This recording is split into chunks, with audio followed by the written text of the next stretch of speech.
Jenny here. Today we'll be creating this beautiful butterfly card. Let's go to the products I use. Our mixed media stencil called Butterfly Flower. This stencil is of a pretty butterfly, and one side of its wing is a floral design and the other one is a solid design. I'm going to use this stencil today to do some dry embossing and a little painting. It also has the mask, which I'll use in maybe a future project. I'll be bringing in the Botanical banners. This has several sentiments, a solid heart, and this big floral botanical. I'll be using the sentiment, thinking of you. We're bringing in our Chroma Mist, and starting with Candy Apple Red, Bumblebee Yellow, and a Blue Violet. I'm going to bring in a little bit of sheer shimmer spray in gold. Our Raven Black ink, Cardstock 110-pound black, and 110-pound weight card base that is white.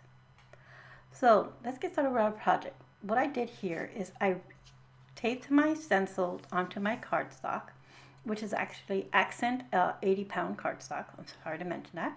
And I used an embossing rubber mat, and I ran the stencil through my die cutting machine through the setting for embossing, and I embossed with our stencil.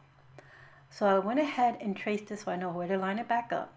I'm going to retape my stencil down, and we're going to use our Chroma Mist to paint in our flowers that are on the wings. So I used the three basically primary colors of the Candy Apple Red, the Bumblebee Yellow, and the Blue Violet, and created another purple and a green to fill in the colors that I needed to finish my design.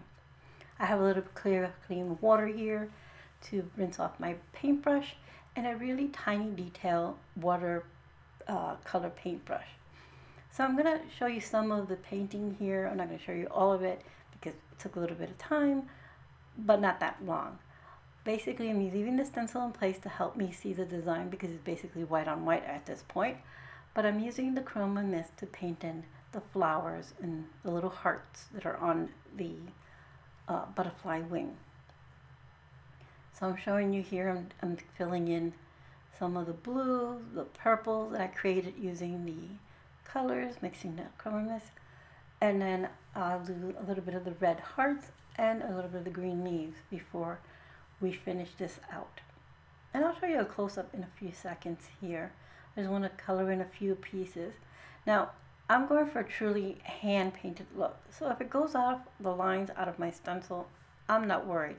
But if that bothers you, just make sure you have a drier brush and go slow and trace it out. But I wanted that true watercolor type effect without it being too messy, but just messy enough. So I'm going to add a little bit here of the leaves. And it's so easy to mix your Chroma Mist if you don't have all the colors. But I do implore you to pick up all the colors because they are beautiful. And don't forget to shake them well to get that all nice. So here's a quick close-up of it with the stencil on. And here it is finished. I went ahead and trimmed out our butterfly wing. Remember, I traced it just before I started coloring so I knew where to cut it.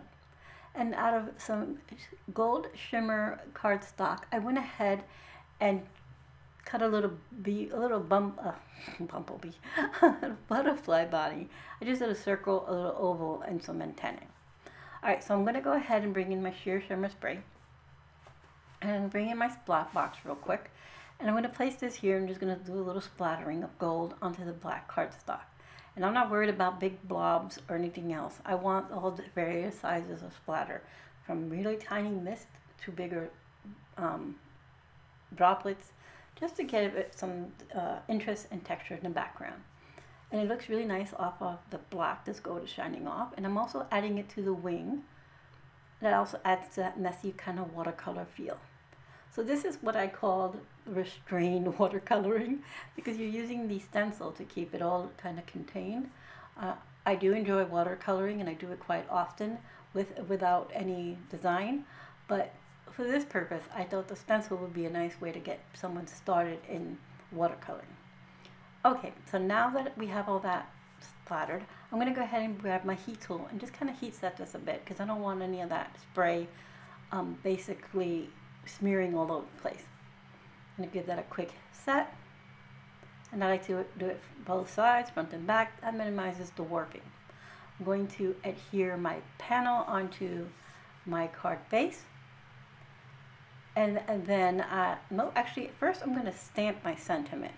So I'm going to get my stamping platform here, move my elements out of the way. I'm going to put a piece of that same accent 80-pound cardstock, which is nice ultra white and smooth cardstock. I'm bringing in my Raven ink and our sentiment, which is the Thinking of You banner. And I'm going to place this here. I'm just trying to get it in the center because I'll be fussy cutting this out. And I'm going to go ahead and stamp this with our Raven ink. I'm going to stamp it twice because this is a solid stamp with the letters cut into it. So you see it's like reverse. So I'm going to go ahead and do that. Make sure it's nice and dark. And then I'll fussy cut this little banner out. So I'll move my platform out of the way, bring back my elements really quick. Here's that little body. Grab my scissors, and I'll trim it all the way off. And I'm doing that, sorry, off screen. I need to put it closer to myself in order to see it. And the rigging for my camera doesn't allow me to get that close. All right, so I'm going to use some liquid adhesive to adhere our black panel down onto our card base. And I'm using my watercolor mat here from Waffle Flower. I used the corner of it just to help me line up my card. I found this little trick to be easier for me because otherwise it doesn't go down straight. I'm telling you right now, it doesn't. So any help I can get would be worth it. So I kind of bent the wing a little bit here just to give it some dimension. Then I'm adding some foam adhesive to the back. And I'm going to add a little piece to that little tail portion of the wing here. And then I'll remove the backing from our foam adhesive and place it on our wing onto the card panel.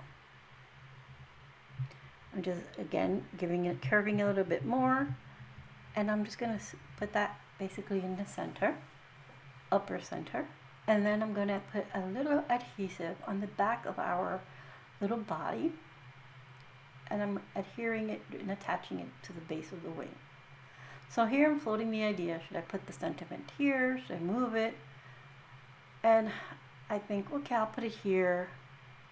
Then I'm like, I don't know if I like it, if it's popping enough for me or not. So I go back in, get my sentiment, get my stamping platform again, grab some squeaky clean, and clean my sentiment. I'm going to stamp it again, but this time I'm going to use some Gina K ink, and that's in a bubblegum pink. That's where I keep saying bubblegum. I'm going to go ahead and stamp that twice to get a nice clean stamped image. And now I decide again, should I put it there, should I put it below?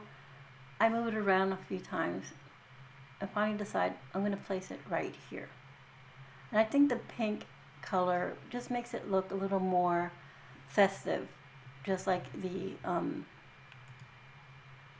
it just made it more bright to me. So I'm going to go ahead and add some gold sequins here to finish off our card. I'm just adding some to the wing by the sentiment above the butterfly here. And that will finish our card. So I'll give you a quick close-up if I can get my camera to cooperate and focus for me. So there's our sentiment, there's our butterfly wing with that nice pop of color, and it's just coming off really bright and beautiful because it's on that black card base. Again, we used our mixed media stencil, our botanical banners, and this is a butterfly flower stencil. We used our Chroma Mist and Bumblebee yellow, blue violet, and candy apple red. A little dash of that Shimmer Spring gold, Gina K Designs ink, and some of our Raven ink, even though I changed my mind at the last minute. Like always, I'll have everything listed in the description box below. I hope you liked it. Don't forget to like and subscribe for more inspiration from our design team.